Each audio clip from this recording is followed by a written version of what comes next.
Welcome to the Global Citizens Institute, with its mission to foster a peaceful world of global citizens. My name is Elder Joe or Joe Kim Eng, and I will take you through this free course in 7 lessons on all religions serve humanity equally well. Today we have lesson 4, the natural religion. For 300,000 years, humans lived as primitive tribal folks before civilization emerged.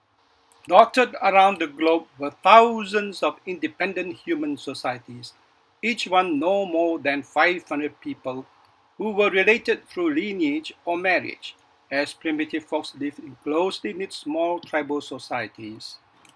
They did not need big religions like what we have today. They only needed simple religion, faith in nature as the manifestation of God. Our primitive ancestors believed that a divine spirit infused all things in nature. They practiced natural religion, and that is the original faith. The Aboriginal faith is the original faith, and it has no name.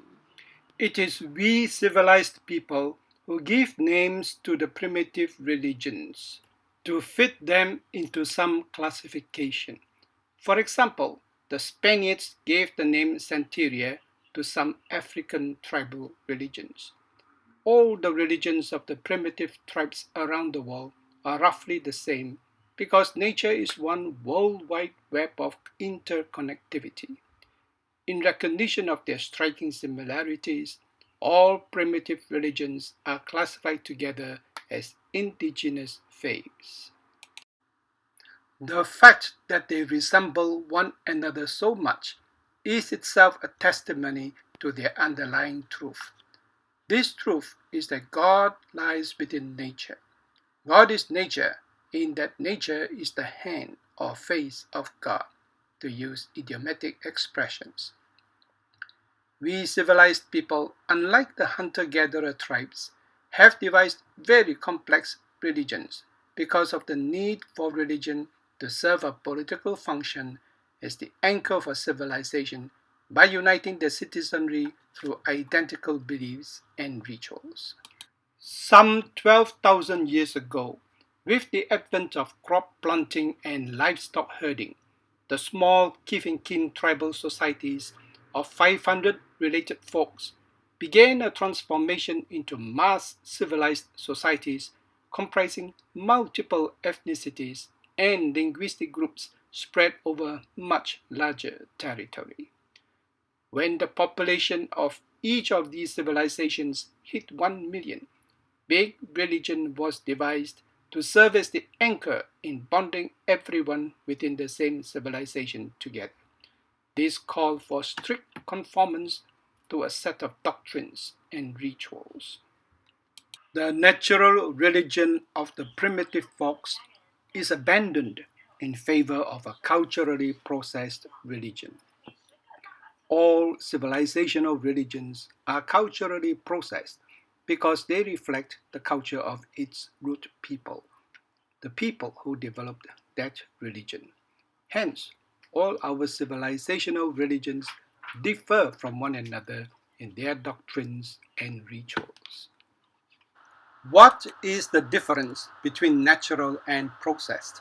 If you eat a pineapple straight after peeling off the skin, that's natural. But if you eat canned and sweetened pineapple cubes, that is processed.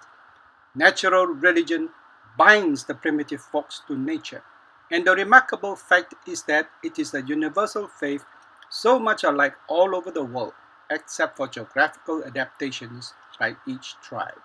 The original faith teaches collaborative behavior, including collaborative farming. A good example is the Three Sisters technique of planting developed by Native American tribes. They grow corn, squash, and beans together as companions symbiotically to deter weeds and pests, enrich the soil, and support each other. Indigenous farmers descended from hunter-gatherers don't believe in a dominance approach, whereas civilized farmers just grow one type in their practice of monoculture. Aboriginal tribes all over the world, including our own Orang Asli, use the barks of trees to make clothing. Do they chop down a tree to do that? No. They gently peel off the bark and leave the pulpy cambium intact so that it can grow a new bark.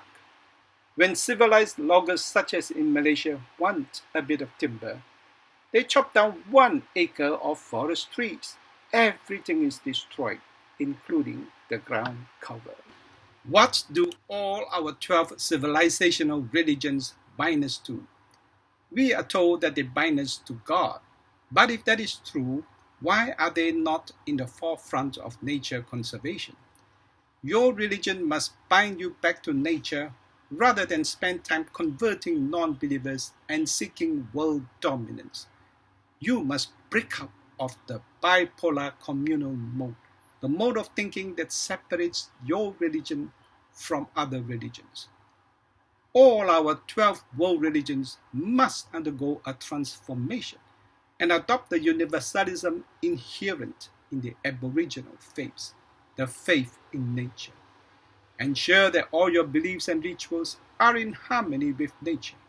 Show courage and move your religion in the direction that it should go today, the path of harmony with nature and collaboration with all other faiths. Thank you for listening. If you like this video, please forward it to your chat groups. Until we meet again in Lesson 5, goodbye for the day. Let us honor one another's faiths, including the faith of the Aborigines in nature.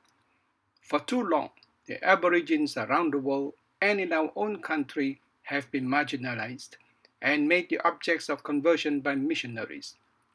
There is much we can learn from one another. Keep an open mind to receive new information and a loving heart towards all beings in the world.